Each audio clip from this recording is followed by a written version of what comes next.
Buenos días Tegucigalpa, buenos días Comayagüela, buenos días San Pedro Sula, Comayagua, Cihuatepeque, Olancho, Santa Rosa de Copán, Ceiba, Tela, Tocoa, donde sea que usted nos está viendo esta mañana. Hoy es ya martes 30 de junio del año 2026. Damos por cerrado, por terminado ya la primera mitad del año 2026. Así que si usted tiene proyectos importantes para este año, todavía está a tiempo de terminarlos, pero el tiempo vuela y los meses están llenos muy rápido. Y hablando de tiempo, hablando de meses, hablando de años, este mes también el 28 se cumplió ya 17 años del golpe de Estado de 2009, en el cual fue derrocado el presidente Manuel Zelaya Rosales. Y mucho ha cambiado desde entonces, mucho ha cambiado a nivel político, los personajes, algunos se mantienen, otros han cambiado, otros nuevos se han incorporado. Eso es lo que queremos conversar el día de hoy. Tenemos ya en el estudio a la amiga Julieta Castellano, la rectora Julieta Castellano nos va a acompañar para poder conversar un poco qué ha cambiado en el país en estos 17 años, 2 gobiernos. Salió Juan Orlando Hernández, fue extraditado, llegó libre, salió libre, entró Tito Afure, ahora vuelve Juan Orlando. ¿Qué quiere decir todo esto? Eso es lo que vamos a conversar el día de hoy con nuestra invitada, así que quédese con nosotros, vámonos a más contexto, ya regresamos.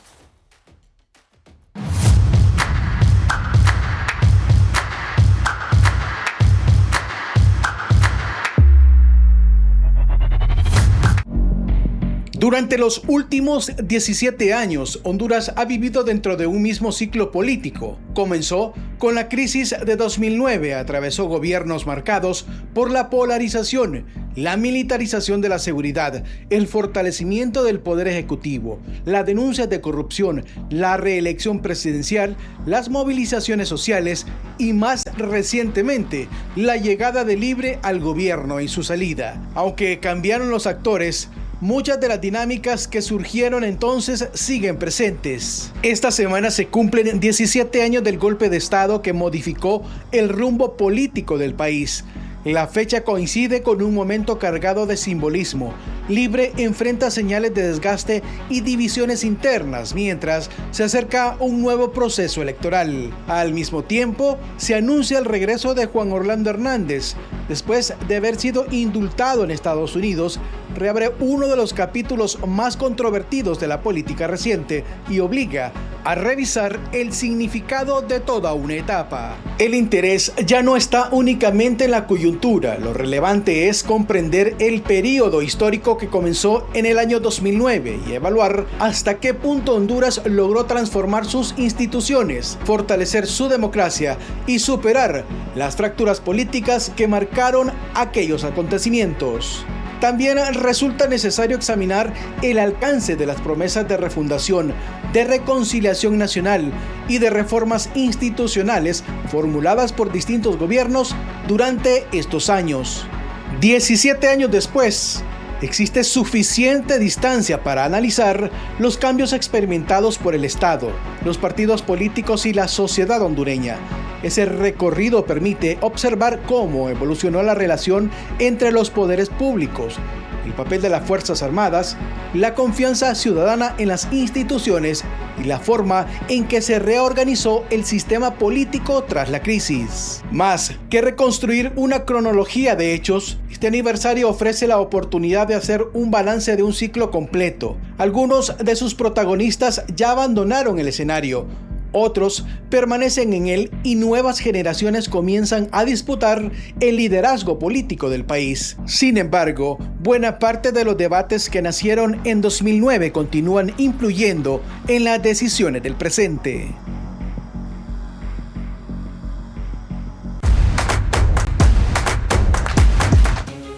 En Analistas de la Noticia no miramos la imagen, miramos la intención detrás del ente. Honduras y Nicaragua son los países con menos libertad económica en Centroamérica. Porque un analista no ve lo mismo, ve los engranajes que se están oxidando antes que la maquinaria se detenga. Nadie le garantiza una inversión, una propiedad, una construcción. Nadie le da garantías sobre su trabajo.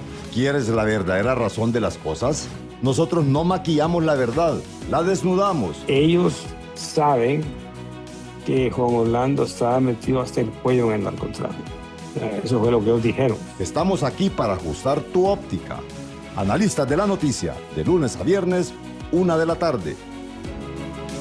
Solo por ICN, una nueva conciencia.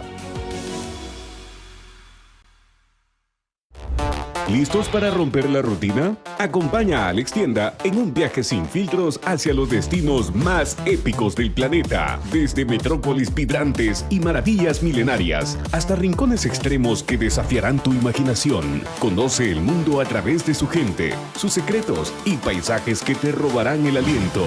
Alex Tienda, de lunes a viernes, 4:30 de la tarde. Prepara tu equipaje, tu boleto a lo desconocido te espera. Solo por ICN. Una nueva conciencia. Por décadas, muchos crímenes contra las mujeres quedaron en la impunidad. Hoy, en el Congreso Nacional, actuamos con responsabilidad. Reformamos la ley para investigar y judicializar los femicidios, aprobando una serie de reformas al Código Penal, endureciendo las penas contra los agresores. Desde 25 hasta 60 años de cárcel. No más violencia contra las mujeres. Este Congreso no le va a fallar a las mujeres. Este Congreso no le va a fallar a Honduras.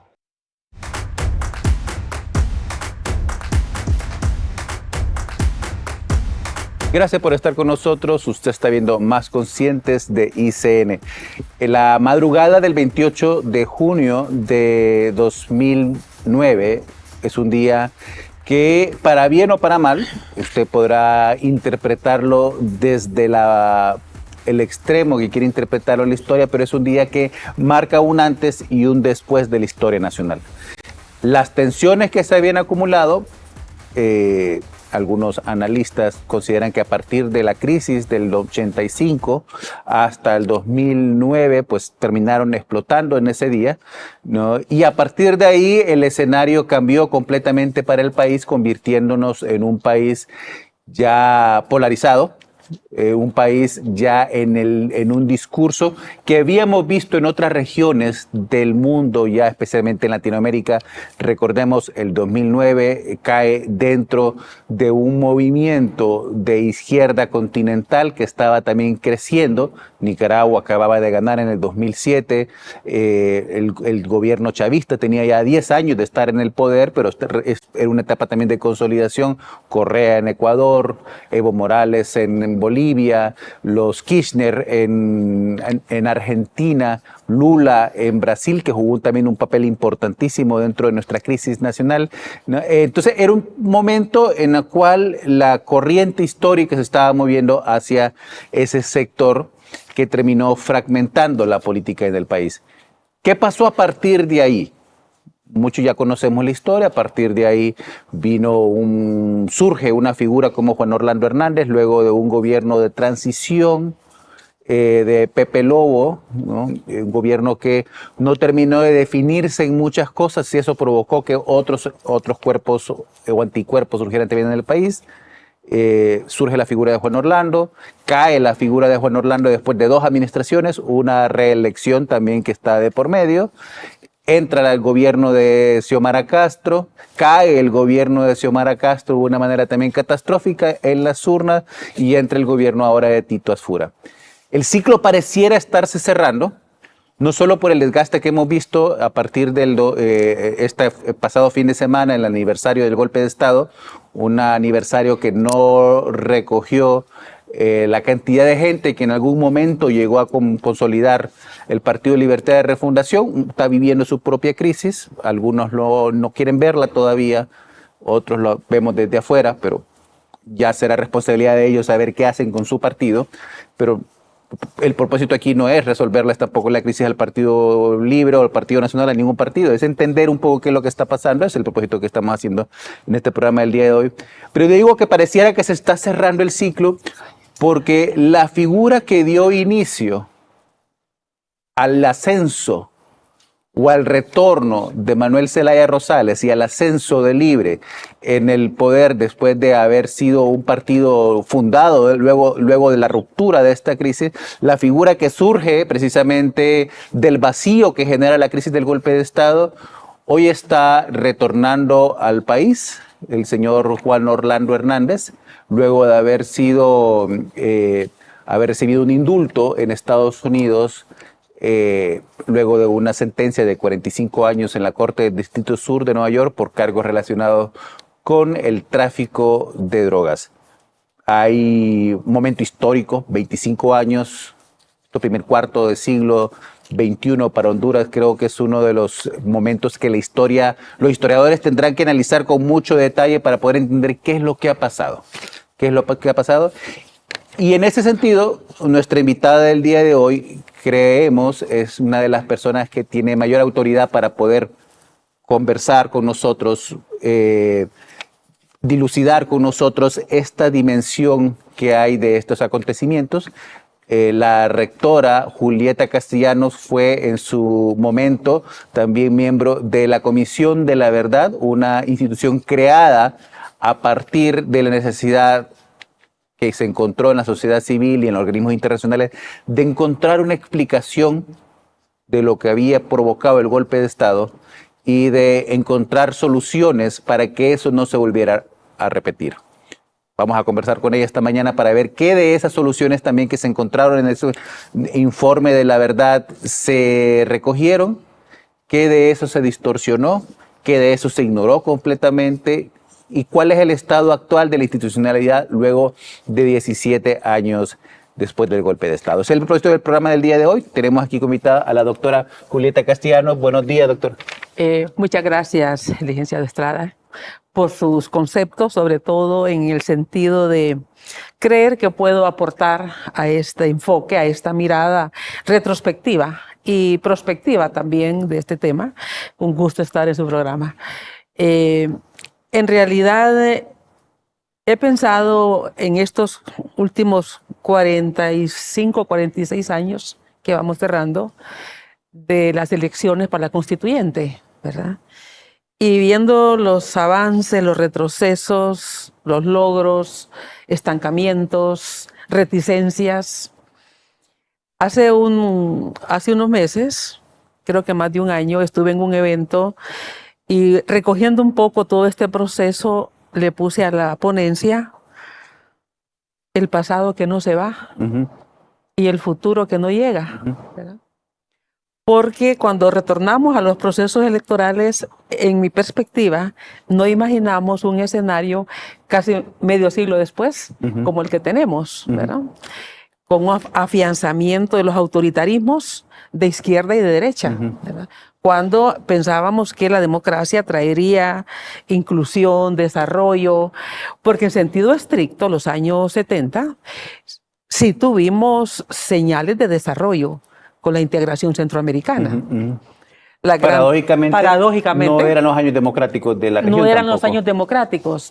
Entonces, paradójicamente, no estábamos en democracia, pero los grandes proyectos, las grandes obras, las políticas públicas tenían claridad. Hay que recordar aquel gabinete del 75 del general López Arellano, cuando se crea toda aquella institucionalidad que le da un gran papel al Estado, CONADE, CODEFOR, el tema de las grandes represas, que es cuando se concibe el cajón, la Francisco Morazán, que es el nombre que debemos darle, y todo eso. Y si uno ve a este momento, en realidad las instituciones que en este país persisten son algunas de aquellas. Sí. Digamos, el Infop fue creado en ese periodo 72-75. El Lima y sus proyectos de almacenar alimentos, granos específicamente. Entonces, Banasupro viene de esa época. En cambio, los gobiernos, estos últimos gobiernos, ha sido una volatilidad que hemos tenido institucional. Incapaces de poder construir y sostener. Cada uno que llega le cambia nombre. Tuvimos años que sabíamos que SECOP era SECOP, ¿verdad? Que ENERA era energía, que el SANA era SANA, ¿verdad? Pero años, décadas. Y de pronto uno ya no le sigue la pista, los nombres Es como que pensaran que los problemas se van a resolver cambiándoles el nombre. Cambiándoles el nombre, y yo quiero dejar nombre, quiero ponerle el nombre, a veces a la misma institución. A la misma institución le cambian de nombre. Ocurre cosas como lo que ocurrió hace poco, que vimos a ministro cambiando una placa del gobierno anterior, poniéndole al actual, como que eso da la ilusión de que el gobierno está haciendo algo. Sí, la otra vez me enteré, bueno, no hace poco, ya días me enteré, porque estuve ahí cuando era rectora, que donde Sor María Rosa tenía niños, es Ciudad Mujer. ¿Verdad? O sea, y en un momento donde más niños donde requieren... Era la aldea SOS. En la Kennedy, lo de la Kennedy. Entonces, cuando hoy tenemos más niños en condición de vulnerabilidad, ¿verdad? Y ya, pero se quiere hacer algo y no se construye algo nuevo, sino que se quita, se elimina, se saca y yo hago lo mío. Entonces, en este sentido, este proceso de 40 años, 45 años desde 1980, que tuvimos las primeras elecciones en abril para la constituyente, a este momento, uno puede ver continuidad en muchos temas, continuidad en muchos, rupturas en otros, retrocesos y avances. Y crisis que no terminan de resolverse. Y a mí, yo estoy convencido que una de las génesis de la crisis del 2009 surge precisamente de otra crisis constitucional en el año 1985, cuando comenzaron a reconstruirse la Constitución de la República a conveniencia de los partidos políticos. Pero ¿qué de la crisis que surge, qué de las demandas que mueve Manuel Zelaya Rosales en el 2008-2009 a crear la cuarta urna, a crear ese ambiente que termina en el golpe de Estado, eran correctas en ese momento? ¿Qué de esos cambios que estaban identificándose? Porque había una demanda social de cambios estructurales y que no terminaron de cuajarse, pero que estaba ahí detrás de esas demandas. Bueno, en mi lectura y de lo que vimos de la Comisión de la Verdad, los testimonios que recibimos y lo que observamos como socióloga en este caso particular, hubo varios elementos. Primero, el país venía, el sistema político y la legislación que lo sustenta venía generando ya crisis previas que se procesaron de una forma que no llegaron a rupturas. La crisis de 1985. Siempre hubo, y fue muy especial en los gobiernos liberales, este afán continuista. Y digo liberales porque el conato del 85 fue la intención de Roberto Suazo Córdoba de continuar 2 años más, argumentando que había sido electo con la Constitución de 1965, que hablaba de 6 años, y no la de 1982, que a eso no le tocaba a él. Inclusive en ese momento fue tal la injerencia que se nos ha pasado por alto, fue tal la injerencia que el presidente de la República, don Roberto Suazo Córdoba, le ordena a su guardia de honor que capturen al presidente de la Corte y lo capturan. Y crean otra Corte Suprema de Justicia. Estuvo preso el presidente que había sido electo por el Congreso, y eso termina con una comisión de notables convocada por el Consejo de las Fuerzas Armadas, lo que en aquel momento era el Consejo Superior de las Fuerzas Armadas, en el Estado Mayor. Se reúnen políticos, empresarios, dirigentes obreros y salen con la opción B. Sí, pero esa fue una solución para no forzar una ruptura. Para no forzar una ruptura. Y ahí hubo también la condescendencia del Partido Nacional de aceptar que la sumatoria de todos los candidatos que participaban en las primarias la sumatoria le daría al que ganara, al que tuviera más votos dentro del partido, esa opción. Que es donde surge la figura presidencial de José Simón Ascona del Hoyo, que había sido ministro de SECOP. De SECOP, que gana, no es de los cuadros hegemónicos, gana la presidencia precisamente por la opción B, porque en ese momento quien hubiera ganado sin esa opción B hubiera sido Callejas. Callejas, sí. Sin esa opción B hubiera ganado Callejas. Sí. Porque individualmente sacó más votos que lo que había sacado Ascona. Pero ¿qué vemos en el fondo de esa decisión? Un grupo hegemónico de poder capaz de ceder, de hacer concesiones, de negociar y de esperar. El Partido Nacional se sienta, dice, bueno, vamos a hacer esto, acepta, y el país también, y la sociedad civil, pasiva atrás, aceptando, observando y aceptando lo que la élite política definiera. Eso le da estabilidad al país hasta 2005, 2006. Viene el gobierno de Callejas después. Hubo ese proceso donde el Partido Liberal ganaba 2 elecciones consecutivas y una del Partido Nacional.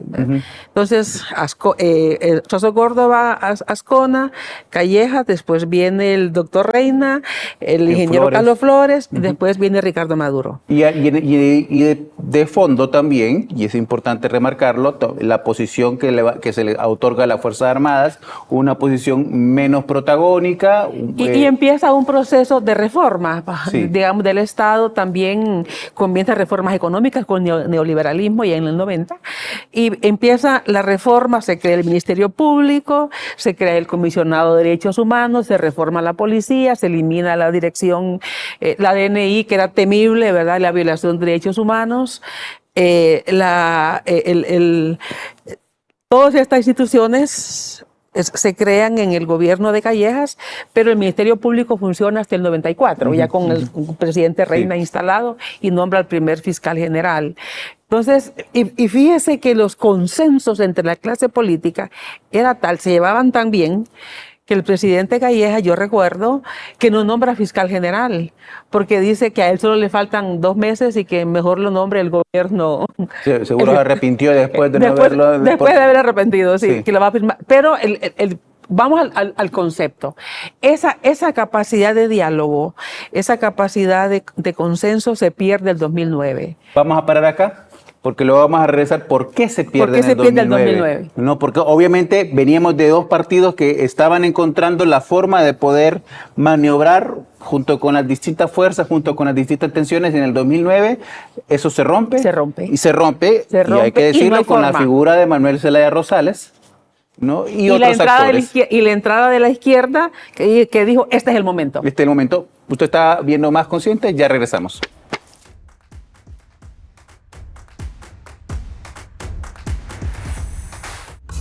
Descubre las recetas originales de San Pedro de la Cueva, la auténtica cocina de leña, de la mano de quienes mantienen viva la historia. Hoy, ese legado vive en cada pizca de sal y en cada receta de antaño que atesoramos. La herencia de las viudas, de lunes a viernes, 5 de la tarde. La cocina que venció al olvido. La tradición que alimenta el alma. Solo por ICN, una nueva conciencia. Mundial se juega en la cancha, la conversación sucede en Palco Mundialista. Mientras todos hablan del Mundial, nosotros lo ponemos sobre la mesa. Nuevos episodios todos los días, solo por ICN Sports. Mundial se juega en la cancha, la conversación sucede en Palco Mundialista. Mientras todos hablan del Mundial, nosotros lo ponemos sobre la mesa. Nuevos episodios todos los días, solo por ICN Sports. ¿Listos para romper la rutina? Acompaña a Alex Tienda en un viaje sin filtros hacia los destinos más épicos del planeta. Desde metrópolis vibrantes y maravillas milenarias hasta rincones extremos que desafiarán tu imaginación. Conoce el mundo a través de su gente, sus secretos y paisajes que te robarán el aliento. Alex Tienda, de lunes a viernes, 4:30 de la tarde. Prepara tu equipaje, tu boleto a lo desconocido te espera, solo por ICN, una nueva conciencia.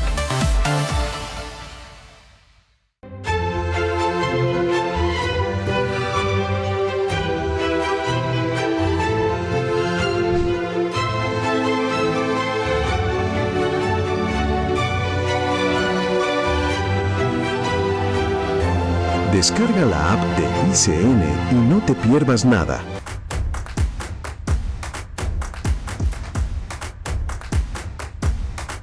Gracias por estar con nosotros. Usted está viendo Más Conscientes de ICN. Esta mañana estamos conversando con la rectora Julieta Castellanos sobre el golpe de Estado y el país que surge a partir del año 2009. Primer bloque hablamos un poco sobre el país que había antes del 2009. Usted me decía claramente que hay dos herencias particulares que se heredan ya para la crisis, que es el tema de la impunidad. Y me llama la atención dos eventos que usted menciona, el Banana Gate y los horcones.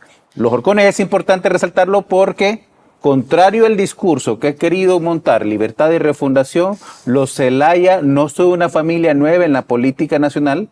Ya eran actores importantes en el año 75 y eran actores además que estaban posicionados hacia lo que ahora llamaríamos una derecha extrema, ¿no? Pero luego aparece Manuel Zelaya Rosales rodeado de la izquierda, ¿no? Y la izquierda interpreta que ese es el momento que pueden intervenir para poder provocar cambios en el país. Sí, la familia Zelaya es una familia de oligarquía blanchana. Su hacienda familiar en Lepaguare es una hacienda del siglo XIX, ¿verdad? Ya venida menos completamente, porque no fue una familia trabajadora, laboriosa, fue una familia más liberalizada en el buen vivir, ¿verdad? Ya en el 75 las haciendas son guamiles, lo que llamamos guamiles en Olancho, ¿verdad? Pero sí muy vinculada, muy articulada con Tegucigalpa.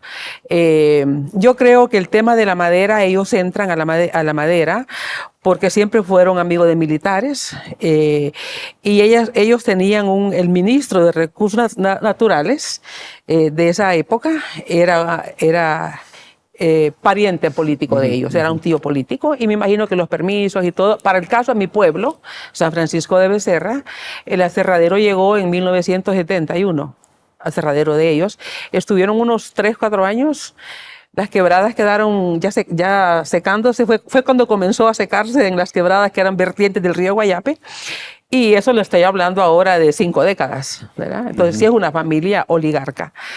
Pero eso, cuando hablábamos de esa oligarquía vieja terrateniente, de esa oligarquía feudal, terrateniente. Semifeudal. Semifeudal, con las prácticas feudales. Sí. El hacendado, el terrateniente, los peones, el mayordomo, esas relaciones de familiaridad con los mayordomos. De cacicazgo, de poder político de familia. Y el apellido pesa más que el título. Que el título. Y ese fue el estilo de gestión que tuvo Mel en su periodo, ¿verdad? Mira vos a un ministro, ¿verdad? Mira vos, ¿verdad? Lo trataba con el mayordomo, ¿verdad? Ese estilo de yo nombro al que yo quiero porque es mío, ¿verdad? Esto es mío, el Estado es mío, ¿verdad? Yo no voy a andar viendo currículum de nadie, es mi amigo y eso fue también el estilo de Xiomara, ¿verdad? Digamos, son mis amigos, son mi familia y ¿qué? Si somos el poder. Esa forma, ese concepto hacendaria del poder, él tiene un arraigo de práctica familiar pecuniaria, ¿no?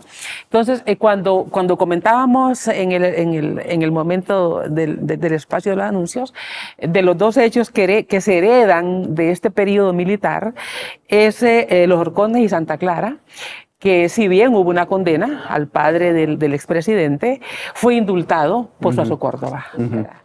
Al momento de la Asamblea Nacional Constituyente y que vuelve el tema de la Asamblea Nacional Constituyente con Manuel Zelaya Rosales.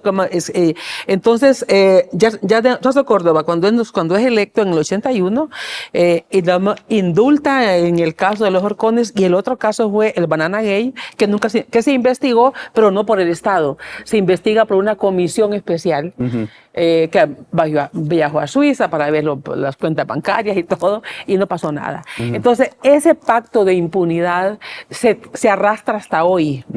Y cuando decimos se arrastra hasta hoy, nosotros entrevistamos para otra investigación que hicimos, investigamos a constituyentes. Investigamos al menos a 4 diputados constituyentes y les preguntamos cómo abordaron el tema de los desaparecidos políticos, el tema del Banana Gate, la corrupción, la impunidad.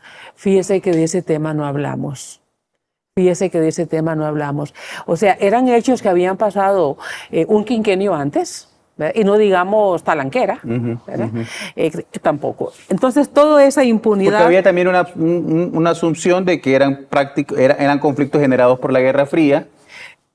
No tanto en ese momento, porque todavía, no tanto el tema de las masacres campesinas, porque cuando las masacres campesinas eran más el movimiento social, inspirado primero en la reforma agraria, el decreto ley número 8 que emite Osvaldo López Arellano, y en aquella pujanza del movimiento campesino, la UNC, la Democracia Cristiana, que apoyaba muchísimo, la Escuela Radiofónica Suyapa, que también eran los celebradores de la palabra. Todo esto estaban involucrados en este movimiento social de la iglesia, pidiendo justicia y pidiendo tierra. Ya el tema de la Guerra Fría es en los 80, que es con la doctrina de seguridad nacional, y sí con mayor impacto en las desapariciones. Pero en las masacres campesinas más es al movimiento social agrario. Para avanzar un poco en el tiempo, rectora, para ir a un terreno. 2009, la cuarta urna que presenta Manuel Zelaya Rosales con el objetivo de reformar la Constitución. Nunca se habla en ese momento qué es lo que se quería reformar, pero está claro que lo que quería realmente era reformar las Patriot que le permitía la reelección. Sí, solo un hecho que se suma al 2009 previo es el bolivarianismo. Ajá, que comienza en el 99. Que comienza con el ascenso de Chávez. Hay que recordar que vino Chávez, vino Correa, vino Evo Morales. En 2008. 2008 y comandante Vaquero y comandante... todos los estuvo la plana mayor, estuvo Correa, Evo Morales, Daniel Ortega, Hugo Por supuesto Chávez. Que eso ilusiona a la izquierda de América Latina y el presidente Zelaya tuvo la habilidad de cooptar al movimiento popular a tal grado que se olvidaron de las masacres de los Horcones y Santa Clara. Y no solo eso, se olvidaron el año pasado, que eran los 50 años.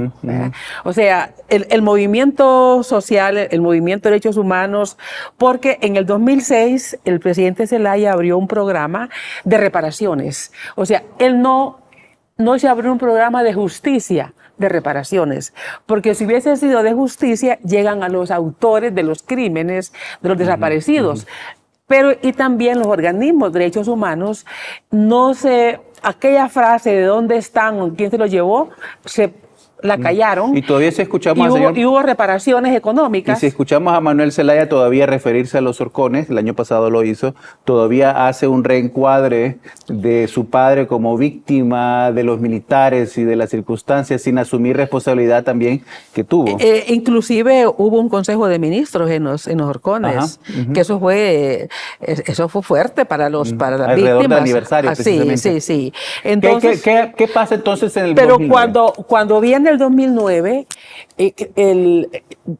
volvemos al 1985. La reelección presidencial está prohibida en la Constitución de la República y bueno, el proyecto debe de seguir. Habíamos visto ya en el bolivarianismo que todos los presidentes se habían reelecto. Bueno, todavía están, algunos. Daniel Ortega sigue ahí todavía. Sigue Ortega y Evo y Maduro, pues que fue la continuidad de Chávez y ahora del sí. Cuando vemos ya el 2008, el movimiento de izquierda, ni modo de que más la izquierda, pues que para muchos no es izquierda, ¿verdad? Para mí fue un criterio de oportunismo. Este es el momento y nos vamos. Nosotros tuvimos testimonios en la Comisión de la Verdad de actores directos que acompañaron a Zelaya desde la izquierda y que hay un momento, el día jueves 25, que él despide a Romeo Vázquez. Ese día, Mel Zelaya le dice al fiscal general que no pueden apoyar la consulta porque hay una prohibición de la Corte Suprema de que se haga la consulta y él, habiendo sido fiscal, no puede desobedecer una orden judicial. Entonces el presidente Zelaya baja al Salón Morazán y hubo 2 testimonios desde la izquierda de esto. Y ahí les dice que la consulta se para. Y uno de ellos le dijo al presidente Zelaya, si usted para la consulta, aquí va a correr la sangre hasta la suya. Entonces, en cierta forma, el presidente Zelaya es llevado a tomar la decisión. Entonces, él va de nuevo al Salón Oval de Casa Presidencial, que está todavía ahí el fiscal general y está Romeo Vázquez, y le dice, general, usted está destituido. Y ahí renuncia después Mundo Orellana. No, nunca se supo por qué, o sea, el contenido de la cuarta urna siempre fue una incógnita. Hay una servilleta por ahí. ¿Para qué era? Sí, hay una servilleta. Esa servilleta, sí. Eso fue en la casa del embajador. Sí. Del embajador donde Hugo Lorenz. reconstruyeron la pregunta. Tengo que irme a una pausa, rectora. Al regresar vamos a avanzar ya para irnos, porque si la reelección fue el problema que provocó el golpe de Estado, hay otra reelección que ocurre después. ¿Por qué la otra sí la permiten? ¿Por qué la otra sí se permite? Vamos a movernos rápido entonces hacia esa otra reelección para ver qué cambió en esos 8 años de Pepe Lobo y el primero de Juan Orlando Hernández en la reconfiguración del país, que permite que la otra reelección sí surja. Usted está viendo Más Consciente, ya regresamos.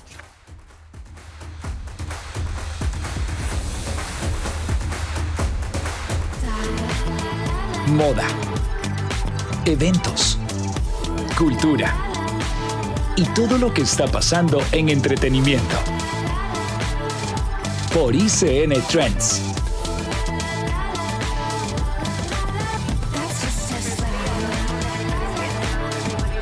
Descarga la app en tu celular y Smart TV o visita icndigital.com. Búscanos en tu canal de cable digital. ICN, una nueva conciencia.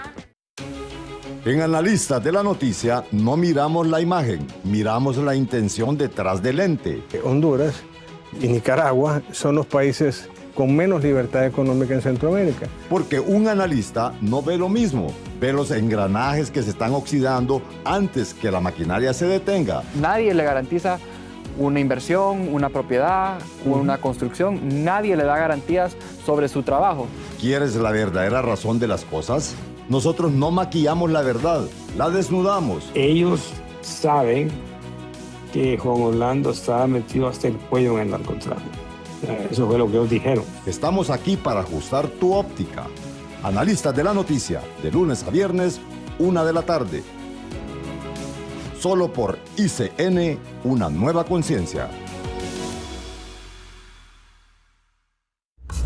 Descubre las recetas originales de San Pedro de la Cueva, la auténtica cocina de leña, de la mano de quienes mantienen viva la historia. Hoy, ese legado vive en cada pizca de sal y en cada receta de antaño que atesoramos.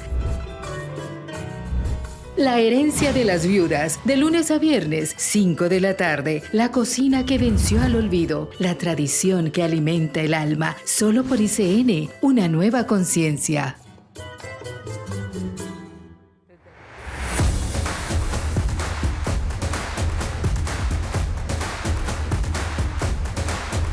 Gracias por estar con nosotros. Usted está viendo Más Conscientes de ICN. Esta mañana estamos en el estudio con la rectora Julieta Castellanos, conversando un poco sobre el golpe de Estado a propósito del aniversario del pasado 28 de junio y qué pasó a partir del golpe de Estado que convirtió ese movimiento de masas que fue la resistencia popular después del golpe de Estado a este residuo chingaste que ha quedado después de haber llegado al gobierno de Xiomara Castro y lo que vimos el pasado proceso electoral. Ocurre el golpe de Estado, rectora, entra en ese proceso casi accidental la presidencia de Pepe Lobo, porque las encuestas daban por ganador a Elvin Santos, ¿no? Y comienza el periodo del Partido Nacional. Para mí este periodo es interesante porque aquí creo yo que surge el que luego se convertirá y ahora quieren nuevamente convertir en el antagónico del Partido Libertad de Refundación, que es la figura de Juan Orlando Hernández. ¿Qué es lo que hace que surja esta figura en este vacío institucional que estaba ocurriendo después de la crisis del golpe de Estado? Bueno, en el golpe de Estado hubo acciones penosas de todos, ¿verdad? El Congreso Nacional igual. Yo creo que las responsabilidades todavía nunca fueron, digamos, definidas por el Estado con claridad y hubo una complicidad expandida, ¿verdad? El Congreso Nacional fue penoso, llega el domingo, digamos, a sesión, lee una renuncia de un presidente, ¿verdad? Que nunca se aclaró quién la escribió. Nosotros mandamos a caligrafiar fuera del país y la firma pues no era la del presidente, pero leen una renuncia, aceptan la renuncia, se van a un receso y el presidente ya está en Costa Rica, ¿verdad? Vuelven del receso y nadie pregunta, ¿y por qué está el presidente en Costa Rica? No es locura de la pregunta, ¿va? La Corte Suprema igual, digamos, le dan una orden de captura, emiten una orden de captura, se la dan a las Fuerzas Armadas. Las Fuerzas Armadas no hay a dónde llevarlo, ¿verdad? Porque temía de que lo fueran a sacar de cualquier lugar que lo llevaran y que podía haber una desangre en este país. Nadie les contestó un teléfono, nadie. Todo el mundo apagó sus celulares, sus teléfonos no los contestaba y solo se les ocurrió llevarlo a Costa Rica, ¿verdad? Entonces todo fue una situación que, ¿por qué destaco esto, licenciado? Por la institucionalidad débil. Primero, un presidente que desafió todo, porque el presidente Zelaya actuó irresponsablemente contra la ley, y contra la ley. Sí. Cuando él se sube cuando él se sube en un bus con activistas a rescatar unas material electoral de la Fuerza Aérea, él expuso a la gente. Entonces, pasado eso, viene el golpe, igual, tremendo, ¿verdad? Porque cuando entrevistamos a los pilotos, dicen, bueno, nosotros no sabíamos a quién llevaban en el avión y a quién subieron, al pasajero, solo le decían el pasajero, ¿verdad? Y llega a Costa Rica y aparentemente él no supo dónde se bajaba, ¿verdad? Y cuando entrevistamos al presidente Oscar Arias en Costa Rica, nos dice que él se dio cuenta cuando ya estaba, le dijeron, mire, hay un problema en Honduras, aquí tenemos al presidente en Juan Santa María, ¿verdad? Y yo, bueno, fue realmente penoso todo. Pero viene el golpe y ahí realmente el golpe construye un liderazgo más allá de los 4 años de gobierno. Porque la victimización, el entorno en América Latina que estaban gobiernos de izquierda era la otra ola. Ahora vamos en la ola de regreso. Pero en aquel momento veníamos con la ola de gobiernos progresistas, el aislamiento total de Honduras. Y yo creo que el Tribunal Supremo Electoral sí desempeñó un papel, hubo elecciones. Creo que la gente del Partido Liberal que estaba con Zelaya, el Frente Resistencia, no querían elecciones porque ellos querían seguir alegando la ilegalidad. De hecho, hubo un llamado el día de las elecciones por parte de Manuel Zelaya Rosales, cuando estaba ya en la Embajada de Brasil, llamando a sus bases a no participar en las elecciones. A no participar en las elecciones. Entonces, todo eso hace que el entorno para que la figura del expresidente Zelaya asuma una dimensión de un liderazgo más allá del 4 y recoja todo ese descontento social. Primero, las personas antigolpistas por convicción. Cualquier golpe es malo. Y cualquier golpe es malo, eso hay que decirlo. Entonces, toda esa gente que rechazó el golpe, que habían liberales y habían independientes y otro sector, todo el descontento social, la pobreza, todas las características de un crisis país que veníamos acumulando, él lo canaliza. Los acuerdos de Cartagena, pues le dan un partido, inscriben libre y parte el Partido Liberal. Incluso la crisis campesina, que su familia había sido partícipe precisamente de la persecución del movimiento campesino. Sí. Entonces todo este grupo, todo este sector ve que es el momento. Para mí realmente fue un oportunismo de izquierda.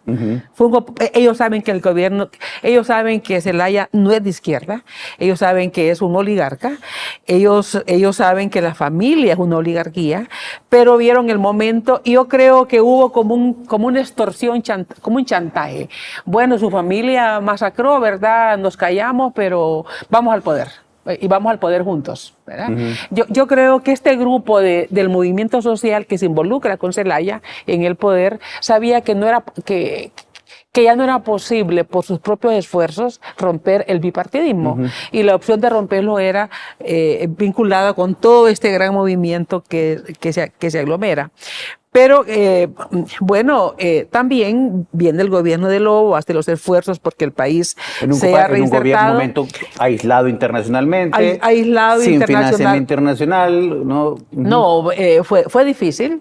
Es hasta después del informe de la comisión y los acuerdos de Cartagena, cuando el país es nuevamente insertado, le aplican la Carta Democrática, etcétera. Pero de ahí viene para el país, primero tuvo varias consecuencias. Una de las consecuencias es que se fractura el Partido Liberal. El Partido Liberal no gana elecciones si no es en alianza con otros, cosa que no había tenido el Partido Liberal. El Partido Liberal no era mayoría absoluta, pero tenía una mayoría y con el sector independiente gana. Pero Libre le lleva buena parte o casi todo el movimiento social, el movimiento sindical, le lleva un cierta sector de izquierda intelectual del Partido Liberal. La izquierda intelectual que rechazó el golpe, ¿verdad? Y un sector independiente que dijo, bueno, hay que probar, ¿no? Entonces, y el Partido Liberal pierde. Yo creo que el gran perdedor del sistema político fue el Partido Liberal. Que todavía no se ha recomponido. Que no se ha recompuesto. ¿Qué pasa por el otro lado? Se consolida el grupo hegemónico del Partido Nacional. Entonces, el Partido Nacional gana las elecciones que se preveía y todas las encuestas daban de ganador en un segundo periodo, siguiendo la lógica que se traía a Elvin Santos, ¿no? Gana el presidente Lobo y inclusive el Partido Nacional tuvo capacidad de jalar, de convencer a liberales ortodoxos, conservadores que ante Libre y la izquierda radical y Chávez y lo demás. Y el fantasma ese que venía, ¿no? Mejor hay que ver el Partido Nacional y de que gane Libre, votemos por el Partido Nacional. Inclusive uno tiene amigos de todos los partidos y nosotros escuchábamos liberales conservadores, ¿verdad? Que planteaban que ante un gobierno de izquierda ellos preferían que ganara el Partido Nacional. Entonces, el Partido Nacional capta un voto del temor de que llegue la izquierda. Aparte de su base, que es una base muy estructurada, muy obediente y es un partido muy cohesionado hasta en su dirigencia, pues tienen problemas, no es que no los tengan, pero son capaces de resolverlos internamente. Pero el partido logra tener ese voto temeroso de que venga la izquierda y también la institucionalidad, la copta, ¿verdad? O sea, todo nacionalista, ¿verdad? Todo azul, ¿verdad? Por eso que es posible hacer eso precisamente en ese momento por el golpe de Estado mismo. El golpe de Estado. El golpe de Estado permitió que hubiera un reseteo de toda la burocracia que venía construyéndose desde principios de la década. Exactamente, y todo eso hace que, para el caso, la pretensión reeleccionista, el Congreso tenía 71 votos del partido. Primera vez que saca 71 diputados. Y creo que será la única en la historia también porque es excepcional. Sí, eso fue excepcional. La única vez que tuvo 71 diputados no necesitaba mayoría, tenía mayoría simple. Bueno, los liberales dicen que solo decían 71 en el Congreso, ¿verdad? Tenemos 71, o sea, no los ocupamos. Entonces, en ese sentido, el Partido Nacional hace la reforma, despide la sala constitucional de aquel momento, que después la demanda de la Corte Interamericana nos dice, hay una sentencia condenatoria para el Estado de Honduras, y nombra otra corte. Entonces, con eso... Tiene la capacidad de maniobra, de reconfigurar la institucionalidad. Sí, lo que el expresidente Zelaya quiso hacer con la consulta de postergar tener un segundo periodo, el Partido Nacional lo logra moviendo la institucionalidad. ¿Qué es lo que Manuel Zelaya después quiso hacer en el gobierno de Xiomara Castro? Sí, o sea... Se aprenden los trucos, ¿no? Sí, o sea, el Partido Nacional mueve piezas, destituye la sala, logra la interpretación de la Constitución, que es inaplicable, el artículo 4 creo que no, etcétera. Entonces, viene la reelección. Yo creo que aquí hubo un momento que yo quiero rescatar, que yo quiero plantear, y es que el presidente Zelaya miró en esa interpretación de la Constitución una oportunidad para poder lograr la reelección. Ahora, tengo que parar acá porque es importante dejar sentado en la conversación que la reforma, la interpretación que da la Corte Suprema de Justicia a la Constitución, que habilita la reelección, no es algo tampoco que venía surgiendo desde acá. Ya se había hecho en Nicaragua, en Costa Rica ya se había hecho en Ecuador también. O sea, ya habían antecedentes, y lo mismo que hace Bukele, después más adelante también. En Costa Rica, Oscar Arias. Y Oscar Arias también. O sea, ya había antecedentes en el continente que marcaban ese camino. Ellos argumentaban que les violaban un derecho humano. Entonces, eso fue la sentencia que dio la Corte Interamericana hace unos años, cuando declaró que no es un derecho humano la reelección. Sí, después del susto, la de María. Sí, pero ya había pasado. Sí, totalmente. Paralelamente, mientras esto está ocurriendo, ¿no?, está otra figura que está ocurriendo en el país también, que es el aumento de la violencia, ¿no? Esos años de Pepe Lobo son los años más oscuros a nivel de violencia de nuestro país, con niveles de homicidios que no hemos visto, por suerte no hemos vuelto a ver, ¿no? Ahí vamos a comentar, porque es importante el tema. Sí, ¿verdad? Entonces, si le parece, vámonos a una pausa entonces, para que podamos agarrar este tema porque es importante entenderlo también, porque eso también permite entender la reconfiguración de poder que viene después. Usted está viendo Más Conscientes de ICN, ya regresamos. ¿Listos para romper la rutina? Acompaña a Alex Tienda en un viaje sin filtros hacia los destinos más épicos del planeta. Desde metrópolis vibrantes y maravillas milenarias hasta rincones extremos que desafiarán tu imaginación. Conoce el mundo a través de su gente, sus secretos y paisajes que te robarán el aliento. Alex Tienda, de lunes a viernes, 4:30 de la tarde. Prepara tu equipaje, tu boleto a lo desconocido te espera, solo por ICN. Una nueva conciencia.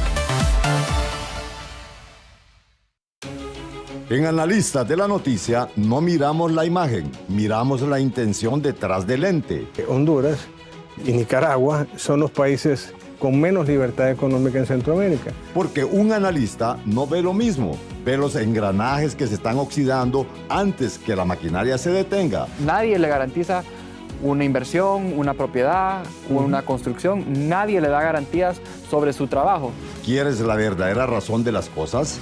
Nosotros no maquillamos la verdad, la desnudamos. Ellos saben que Juan Orlando estaba metido hasta el cuello en el narcotráfico. Eso fue lo que ellos dijeron. Estamos aquí para ajustar tu óptica. Analistas de la Noticia, de lunes a viernes, 1 de la tarde. Solo por ICN, una nueva conciencia. Posterior, para el golpe de Estado y posteriormente durante el gobierno de Porfirio Lobo Sosa. Paralelamente, la guerra contra las drogas está ocurriendo en México, ¿no? Y eso está empujando los carteles hacia la región. También justo en el momento del gobierno de Manuel Zelaya Rosales comienza la violencia a extenderse, comienzan los aviones a caer provenientes de Venezuela, principalmente de Venezuela, algunos de Colombia también. ¿Qué es lo que está ocurriendo en ese momento a nivel de estructuras criminales en el país y de la violencia, rectora? Bueno, en realidad el plan Colombia y el plan Mérida vino a expandir el accionar, es lo que suponemos. Pero nosotros desde la universidad teníamos una revista en la carrera de sociología y recuerdo que comenzamos en los 80, ahí se dio aquel episodio, bueno, recogimos aquel episodio de la muerte violenta del hijo de don Ricardo Zúñiga Agustinus, vinculados a supuestamente la Contra, ¿verdad? No, algo, o sea, todo ese tiempo de la Guerra Fría, buzones de armamentismos, la Fundación Arias, ya Oscar Arias había recibido el premio Nobel, había fundado, digamos, la Fundación Arias para la Paz. Hubo una investigación sobre ver las armas ligeras en Centroamérica. Esa investigación yo la tuve por Honduras y presentamos en Guatemala el informe. Y bueno, de ahí entré más al tema. ¿Por qué creamos el Observatorio de la Violencia? Porque los que trabajábamos el tema no teníamos las mismas cifras. Pero se crea en el 2005, ¿no? El observatorio lo creamos en el 2003, el primer informe es el 2005, okay. El primer informe. Porque... ¿por qué lo creamos? Habíamos 3 colegas en la universidad que trabajábamos el tema, lo presentábamos en congresos, en eventos y llevábamos datos diferentes. Resulta que la policía no tenía buenos registros y unos consultados al Ministerio Público, otros a la policía, otros a los hospitales, los que llegaban heridos. Las cifras estaban muy malas cifras, sí. Entonces empezamos un proceso de sistematización. Y descartamos el año 2003, descartamos el año 2004, porque malísimos los datos. Solo le cuento. Un mes, 0 homicidios en Atlántida. Pero qué raro que este mes no hubo homicidios en Atlántida, ¿verdad? Hay que ver qué pasó.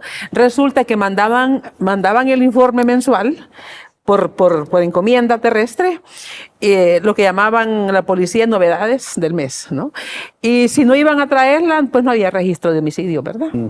Entonces empezamos a limpiar todas las bases de datos, a construir las bases de datos. Les compramos fax a todas las postas policiales. Era un proyecto de Naciones Unidas. Se les compró en el tiempo del fax, ¿verdad? Les compramos fax a todos para que diariamente mandaran información. La primera información ya que se tuvo para publicar fue el 2005 y ese año la tasa de homicidios era de 36 por cada 100.000 habitantes, casi como la dejó el gobierno anterior. Estamos hablando del final del gobierno de Maduro. De Maduro, 2005. Nadie quería presentar esas cifras porque eran las elecciones del 2005, venía cambio de gobierno y yo recuerdo que Rodolfo Pastor era ministro de Cultura y le digo, Rodolfo, fíjate que tengo unos datos allí de una investigación que hemos hecho por 3 años. Me dice, yo la presento con vos, me dice. Rodolfo Pastor fue ministro después. De Cultura, de Reina. Sí. Fue de Reina. Perdón, de Flores. De Zelaya. Fue de Flores y después de Zelaya. Nosotros teníamos, digamos, el primer informe del año 2005 era todo 2005, ya el 2006 era presidente de Zelaya. Sí. Ese año teníamos ya el informe. Claro, al nuevo gobierno no le preocupaba datos del 2005 porque no era su periodo, ¿verdad? Entonces, el ministro de Cultura me acompañó, yo le conté que se lo enseñé, mira, tenemos esto, ¿verdad? Y es importante información. Y él pues lo presentamos juntos, el informe.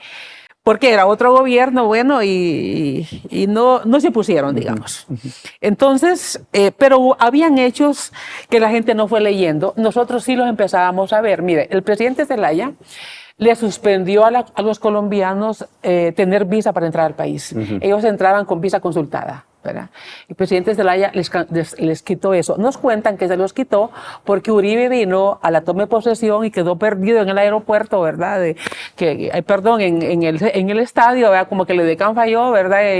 Y él por resarcir ese daño protocolario al presidente. Dijo, mira, le vamos a quitar a los colombianos, así como le vamos a quitar, así como la hacienda, ¿verdad? Le vamos a quitar a los colombianos la obediencia consultada.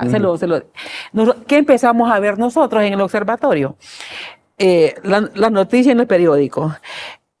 Asesinan a colombiano un viernes, asesinan a colombiano en Atlántida, en Tocoa, ¿verdad? Allá por Copán, en cualquier lado. Entró al país el lunes. A esto lo venían siguiendo, ¿verdad? Asesinan a mexicano en tal lado, entró al país hace 15 días. Ahí ya eran indicios.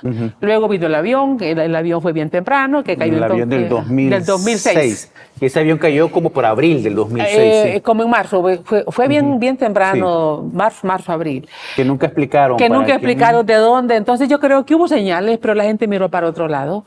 El presidente Lobo dejó la tasa de...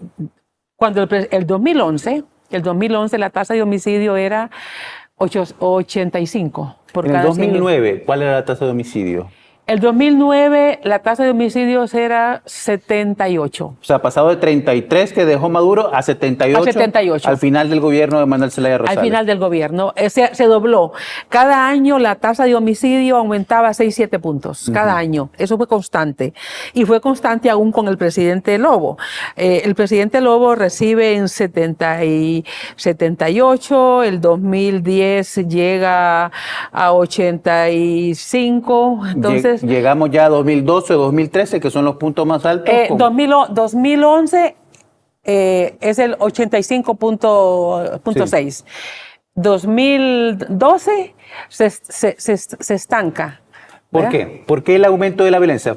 ¿Y qué rol tiene aquí también la policía? Porque algo que yo he registrado, a partir del golpe de Estado, la policía cambia también en Honduras y de alguna forma comienza también a vincularse con todas estas estructuras criminales. Bueno, la verdad no sabría, porque como ahí no hay investigaciones, ¿verdad? No hay investigaciones. Lo que yo recuerdo, nosotros teníamos muy buena relación institucional con el ministro de Seguridad, que era don Álvaro Romero, ¿verdad?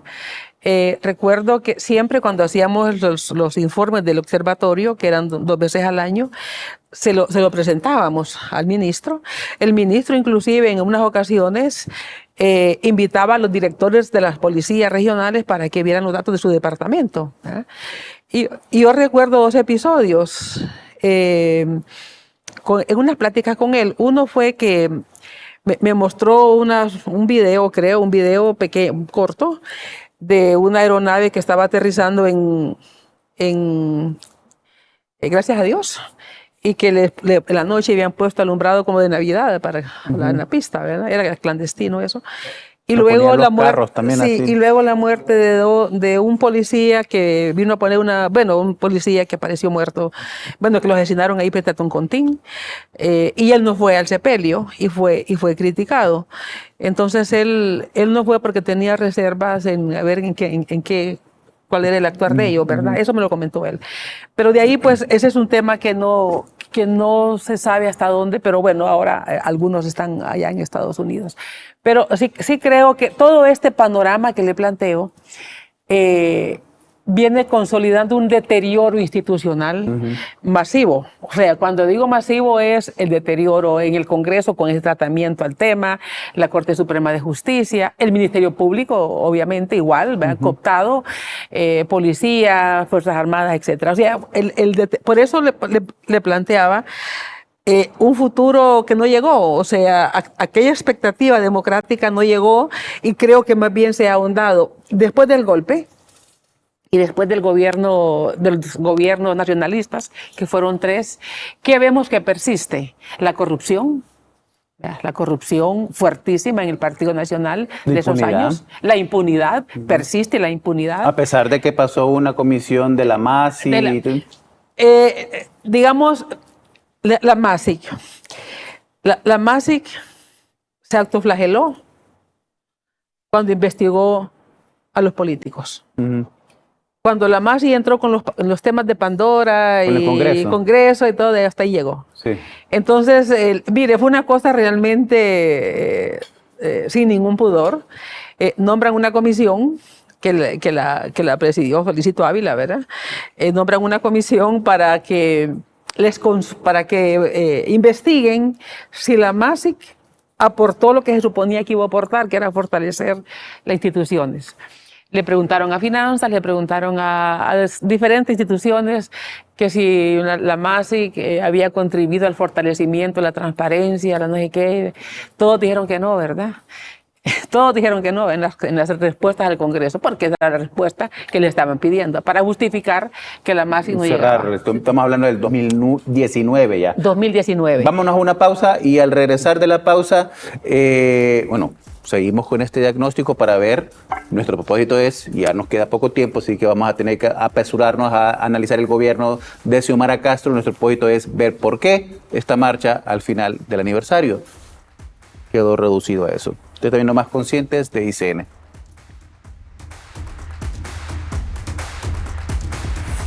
La verdad puede cambiar un país, despertando su conciencia. En ICN servimos al ciudadano, no al poder. Nuestro periodismo investiga con pruebas, no con rumores. No opinamos, comprobamos. En un país donde tanto se oculta, la verdad es incómoda para los mentirosos.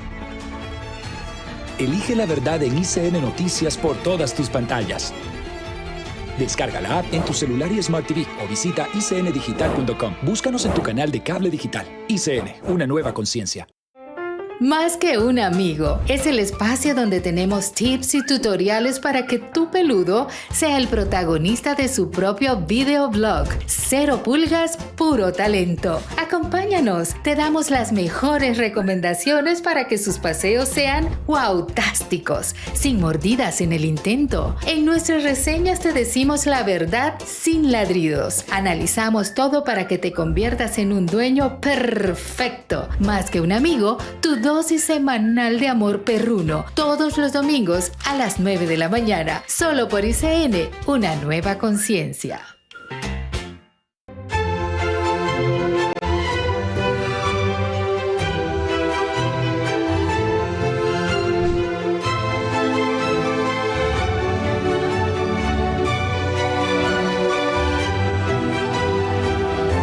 Descarga la app de ICN y no te pierdas nada. La gloria no nace bajo los focos, se forja bajo la sombra del esfuerzo. Es el latido del músculo contra el silencio, la raqueta contra el vacío, la piel contra el hierro. Aquí se construyen las victorias que aún no has visto. ICN Sports te cuenta esa historia, la de quienes escriben el deporte dentro y fuera del juego, en todas las canchas. Vive el deporte por todas tus pantallas. Descarga la app en tu celular y Smart TV o visita icndigital.com. Búscanos en tu canal de cable digital. ICN, una nueva conciencia.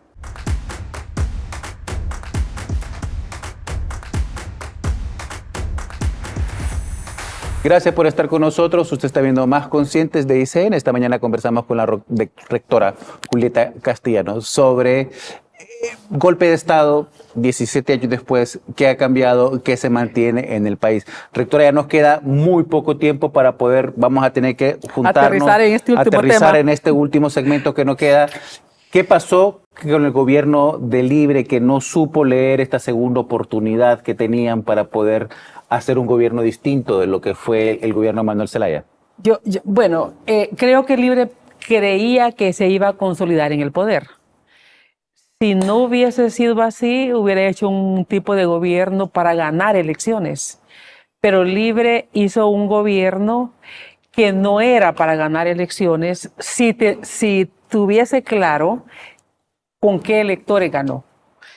Libre gana las elecciones por la alianza, por todos los votos que le tributa Salvador Narrala, más que el Pino es modesta su tributación, pero también Libre gana por el voto avergonzado del Partido Nacional. El desgaste que venía del Partido Nacional, donde, porque el Partido Nacional es conservador, pero igual puede ser gente conservadora honrada. O sea, ser conservador no implica que las personas sean violadores de derechos humanos ni que sean delincuentes. Son cosas diferentes. Uno puede encontrar en la izquierda violadores de derechos humanos y delincuentes. Así es. O sea, eso no es una cuestión de ideología. No es una cuestión de ideología. Entonces, pero el gobierno de Libre en realidad fue un gobierno con unos resultados precarios y con los mismos vicios de otros gobiernos.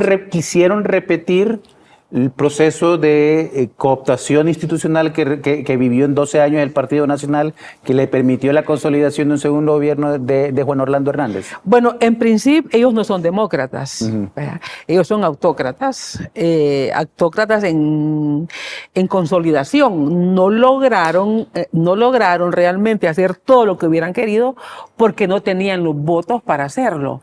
Y en eso hay que rescatar mucho el concepto de los hondureños de que su voto lo dividió para el Congreso Nacional. Si Libre hubiera tenido el Congreso Nacional que tuvo con Juan mayoría, Orlando en el 71. En el 71 hubiera hecho todo, porque si aún teniendo lo que tenía con la alianza del PCH, vimos cómo fue el manejo legislativo. El manejo legislativo fue de unas prácticas realmente concentradoras de poder y arbitrarias, porque la gente puede tener concentrada el poder y cuando lo ha ganado lo justifica. Y enmarcarse en la ley, ¿no? Sí, digamos, y cuando lo ha ganado lo justifica, vaya, no lo justifica uno, lo justifican ellos. Yo tengo poder y puedo hacer lo que quiera, que tampoco es así, pero Libre hizo las cosas como las hizo. Y lo vimos todo el legislativo, hasta el 10 de enero todavía, con la comisión permanente, teniendo minoría parlamentaria. Entonces, si Libre hubiera tenido mayoría simple, al menos, otra historia hubiera sido el país. Pero ellos no pudieron quedarse e hicieron hasta lo imposible, hasta exponerse, como están expuestos legalmente, los diputados en esa comisión permanente. Diputados, los ministros. Los ministros, sí. Pero digamos, los ministros en su ejecución administrativa, disfrazada, corrupta, y ahí están y probablemente van a salir más. Los diputados usurpando funciones y gente capacitada, gente leída, gente estudiada, abogados y no abogados, etcétera. Entonces, Libre hace este gobierno creyendo que se queda en el poder. Y por eso es que, pero además no abandonó su concepto patrimonial del Estado. O sea, nosotros ganamos, nosotros somos los dueños. Mire, ese derroche que se está conociendo y que yo lamento que el gobierno actual no dé un informe oficial, pero lo que hemos oído de los ministros, la canciller ha dicho tenían nombrado en el servicio exterior a extranjeros. Inclusive salió hasta la embajada de China, salió el ex embajador Sir Moncada diciendo, bueno, había una chilena, pero ganaba tanto, pero le pusieron el visto bueno a la Cancillería, ¿verdad? Y otros más. La comisión interventora ha salido diciendo que habían 600 empleados en Canal 8 y en el sistema de comunicación oficial. Han hablado de los viajes de los funcionarios que viajaron por todo el mundo sin tener razones, aparentemente. Se sirvieron con la cuchara grande, ¿no? Los viáticos, duplicados los viáticos. Tengo que irme a una pausa, doctora. Tengo que cancelar, pararle aquí porque tengo una pausa pendiente y se nos acaba el tiempo ya. Ustedes también no más conscientes.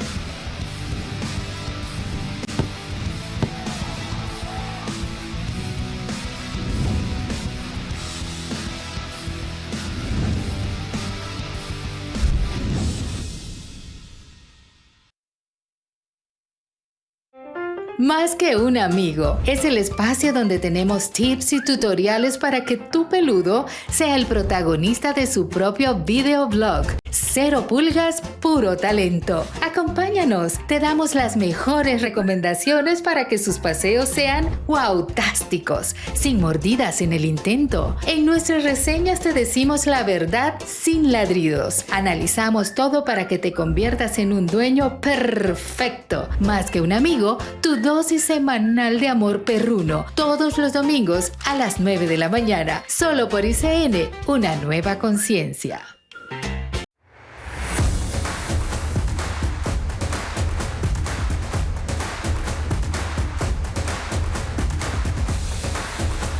Gracias por estar con nosotros. Usted está viendo Más Conscientes de ICN. Esta mañana estamos con la rectora Julieta Castellanos. Se nos ha acabado el tiempo ya, rectora. Para concluir en un minuto, ¿puede volver a surgir Libre o ya pasó su momento histórico? Bueno, Libre tuvo su momento. Hay un concepto sobre él que le dio el 19.6 de los electores. Ese es el voto de Libre, el voto que digamos que siguió votando por él. Y no puede decirse que Libre ya terminó, va a depender del gobierno que haga el Partido Nacional. O sea, ¿hay chance de que vuelva a surgir otra vez? Por supuesto, porque ningún partido tiene mayoría para ganar y esa es una ventaja en este país. Y el hondureño con el voto se desquita. Entonces, el Partido Nacional y los tres partidos, el que menos voto propio o el que más voto ha perdido es el Partido Liberal, al menos los datos del 2018. El Partido Nacional tenía 17 de voto duro, Libre andaba por 14, 15, los liberales 11, 12. Así que, por suerte, ya no hay gente que está adscrita de manera vitalicia a un partido y eso lo vemos. Así que los partidos políticos tienen que pensar o en los caciques que los dominan y gobiernan o en el proyecto de país que quieren. Y de eso va a depender si Libre vuelve o no al poder. Gracias, rectora, por acompañarnos esta mañana. Nos quedó mucho por conversar. Totalmente. Al final nos hizo falta 3 horas más para poder llevar todo este tiempo. Gracias por habernos acompañado. Al final, y este es el mensaje con el que quiero cerrar, no existen muertos en la política hondureña. Todo puede volver a resurgir si se crean las condiciones correctas o apropiadas para que eso vuelva a surgir. El Partido Libertad y Refundación está ahorita pasando por unos momentos más difíciles de su historia después de la derrota del pasado electoral. 19.6% es lo que sacó. Pero peor que eso, peor que los números, es que todavía no hay un proceso de autocrítica que les permita entender por qué surgen, por qué crecen, por qué ganan y por qué pierden. Mientras eso no ocurra, el Partido Nacional puede estar ahí tranquilo, el Partido Liberal tendrá su propia crisis porque tiene su propio rollo ahí el Partido Liberal que tiene que ver cómo resuelve, pero Libre no va a volver. Así que ya quedará en la historia saber cómo esto se desarrolla. Nos vemos mañana a 7:30 de la mañana aquí en Más Conscientes. Yo soy Oscar Estrada. Hasta mañana. Quédese con nosotros. Viene Dr. Talks. Aquí están ya los muchachos y las muchachas de Dr. Talks aquí ya preparando para este programa. Yo soy Oscar Estrada. Hasta mañana.